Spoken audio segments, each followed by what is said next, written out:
I mean, it's wonderful to hear the personal tipping points with David and John last night, and I think that's been a lot of the discussions I've been having with people, hearing why they tipped into healthcare, which has been wonderful. But I want to step back and actually ask the question, why do we think we're at a tipping point in our industry? So John talked yesterday, a tipping point, small changes leading to a critical point, seismic change, often irreversible change.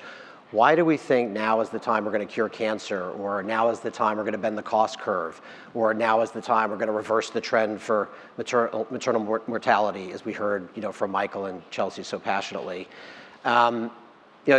Every conference, every year, we're told now is the time. I mean, would you go to a conference if they said, actually, last year was the time, but write your check and come this year anyway? Or, 10 years will be the time, put your head in the sand, but please write your check and show up. So, as my kid says, the time is always now. And yet, over the last 5 years, venture capitalists have put almost $100 billion into digital health companies. We had the shock of the worst pandemic in our lifetime. We have an acute financial crisis. We have systemic staff shortage. And the US is still spending 80% more as a percentage of GDP than other OECD countries. We score lower on 80% of the critical outcomes, like life expectancy and opioid mortality and obesity. So why do we think now is the time? And I've been giving talks about how healthcare has evolved, and I've been pretty careful over the last 5 years to say I actually don't think we're at a tipping point.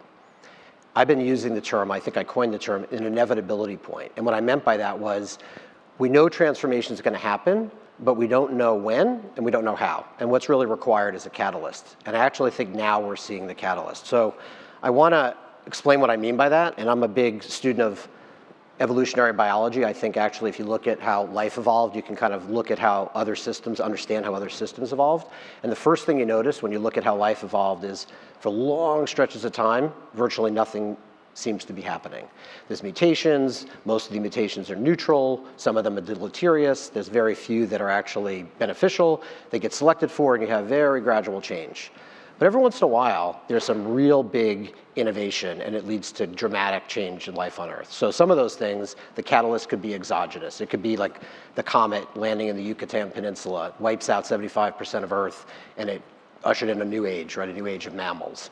Other times, it's some fundamental innovation inside the system. So 1.5 billion years ago, there was a eukaryotic cell, swallowed up a bacteria, didn't digest it. The bacteria developed an endosymbiotic relationship with the eukaryotic cell. It became what we now know as the mitochondria. It dramatically increased energy production, and all of a sudden we had multicellular life. And then the third way that this can occur is through small change that reaches a threshold, the tipping point.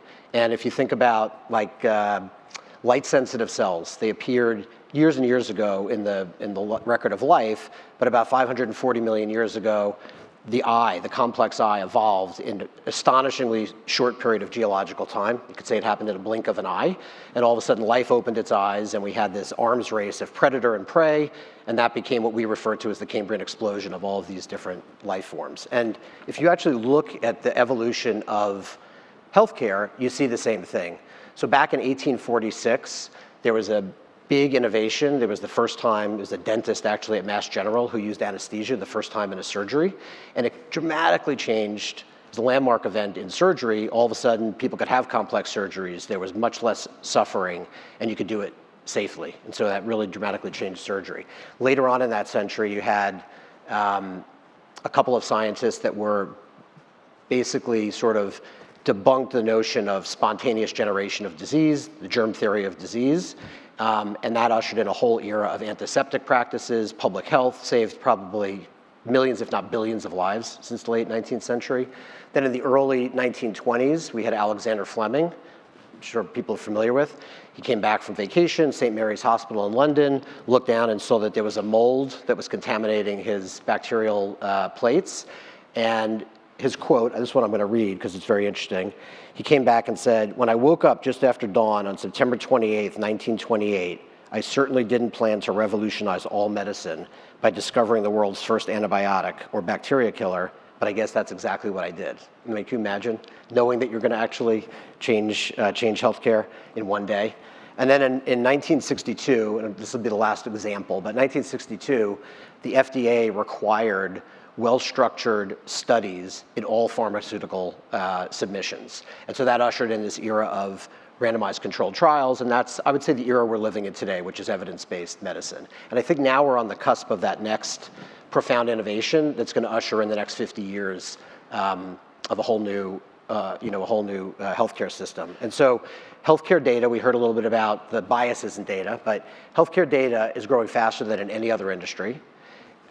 It's projected next year there'll be 10 zettabytes of data. So to put that in context, if you took DVDs and piled them up from the Earth to the moon, and you made 4 piles, you'd roughly have 10 zettabytes of data.